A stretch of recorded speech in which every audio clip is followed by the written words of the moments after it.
What's going on, Axrora Alliance, and welcome back to a brand new Star Wars gaming related video. Now in this video I'm going to be talking about the cancelled Star Wars Episode 7 video game, which was in development by LucasArts, but then eventually obviously did get cancelled. So last year we saw the record-breaking release of Star Wars The Force Awakens, which was accompanied by EA's Star Wars Battlefront reboot.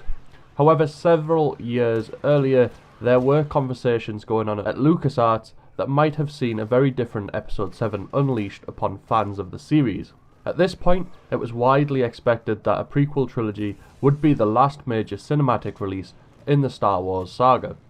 As such, LucasArts were reportedly experimenting with a range of ideas for a new game that wasn't a straight adaptation of the existing story, as well as concepts that would cast the player as memorable characters like Darth Maul, Han Solo, and Darth Vader. The LucasArts team began to work on a particularly ambitious idea. If Lucas wasn't going to make Episode 7 himself, the studio would create a video game that would fill that same niche. The game would have been titled Star Wars Shadows of the Sith, and was apparently being discussed even before the theatrical release of 2005's Revenge of the Sith. According to a report from CineLinks, the site spoke to former LucasArts creative director Hayden Blackman for some details on the proposed plot. Shadows of the Sith would have featured an adult Ben Skywalker as a protagonist. As established in the books released as part of the Star Wars Expanded Universe, he was the son of Luke Skywalker and his wife Mara Jade. Of course, this content was since rendered non-canon when Disney purchased rights to the franchise. Skywalker would reportedly use Force powers never before seen in games or movies, as he towed the line between light and dark.